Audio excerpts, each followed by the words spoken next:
नमस्कार, आप देखना शुरू कर चुके हैं कैपिटल टीवी बिहार और मैं आपके साथ सरोज सिंह।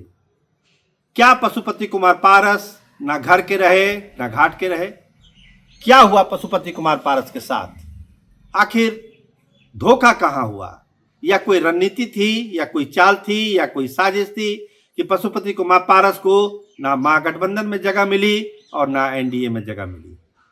तो आइए अब विस्तार से हम जानते हैं कि आखिर पारस का ये हाल कैसे हो गया।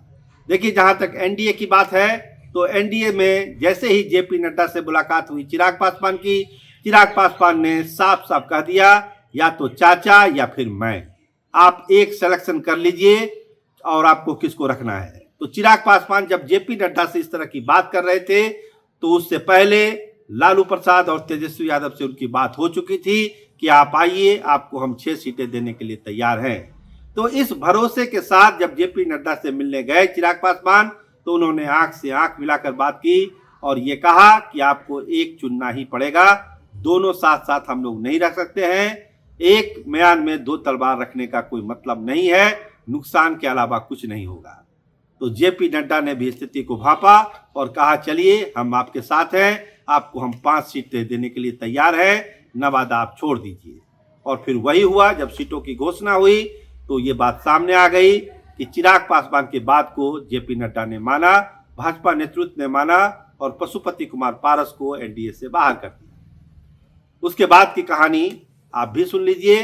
इतना अब तय है कि हाजीपुर, जो मेरे नेता मेरे पिता आदरणीय रामविलास पासवान जी की कर्म भूमि रही है, वहां से एनडीए के प्रत्याशी के रूप में लोक जनशक्ति पार्टी रामविलास के उम्मीदवार मैं खुद स्वयं होऊंगा इस पर। उसके बाद पशुपति कुमार पारस ने इस्तीफा दिया केंद्रीय मंत्रिमंडल से, वो पटना आए, लालू प्रसाद से उनकी बातचीत भी हुई, बहुत ही पॉजिटिव बातचीत हुई।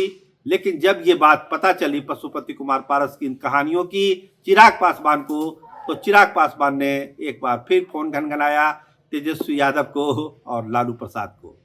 उनको कहा कि ना, चाचा को मत रखिए, चाचा को मत रखिए। 2020 का चुनाव याद करिए, जब फंस गए थे राघोपुर की सीट में तेजस्वी यादव, उस समय आपको हमने मदद की थी।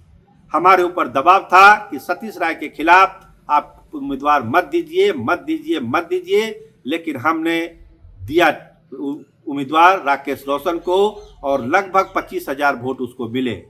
और तेजस्वी यादव राघोपुर से कितने वोटों से जीते हैं ये आप देख लीजिए।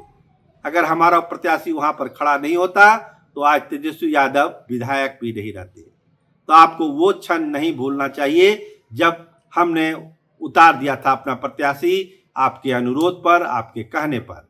तो आपको मेरी ये बात माननी पड़ेगी कि पशुपति कुमार पारस को आप महागठबंधन में जगह नहीं दीजिए।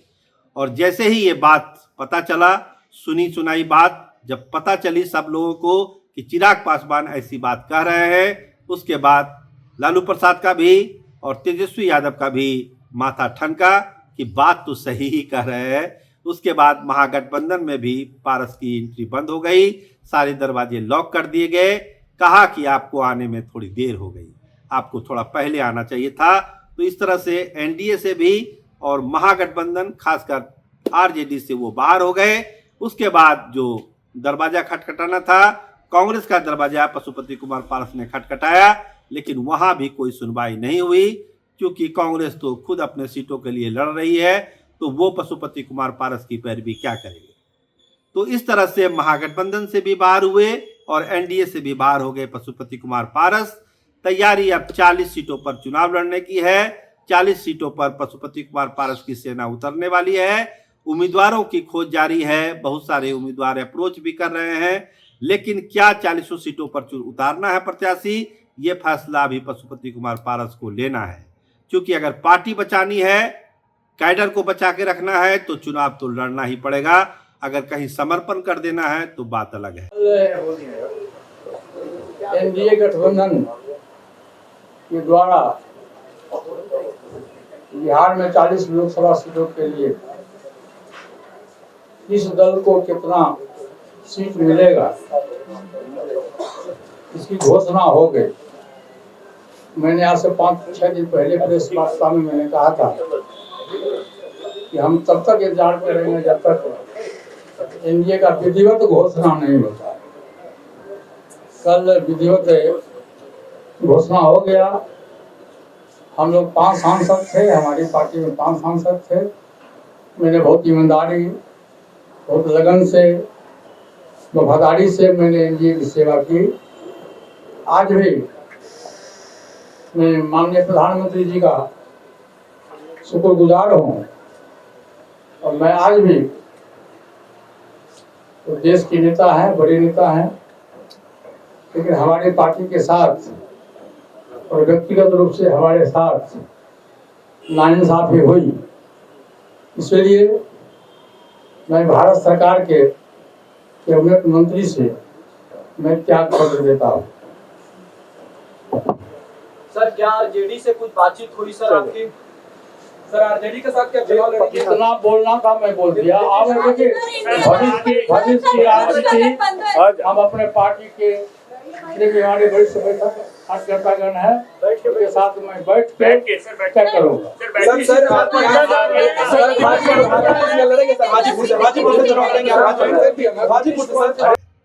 तो अब जो स्थिति है पारस जी के पार्टी में वो यही है कि कार्यकर्ता आ रहे हैं, अनुरोध कर रहे हैं कि आप चुनाव लड़िए, चुनाव लड़िए, चुनाव लड़िए, लेकिन पशुपति कुमार पारस ने अभी कहा है कि आप थोड़ा सा सब्र रखिए, हम सही फैसला लेंगे, उचित फैसला लेंगे।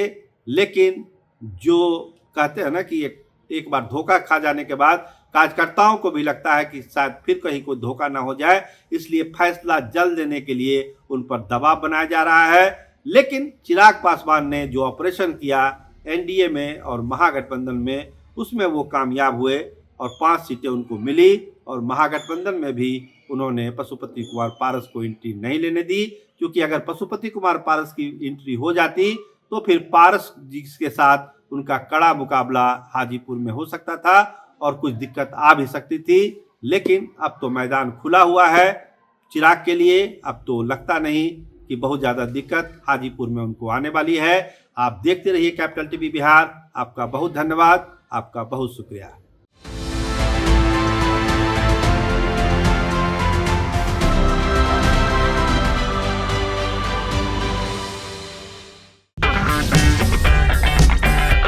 अगर आपको हमारा वीडियो पसंद आया हो तो इसे लाइक करें, हमारे चैनल को सब्सक्राइब करें और हाँ, बेल आइकन दबाना ना भूलें ताकि आप तक हमारे वीडियो की नोटिफिकेशन पहुंचती रहे।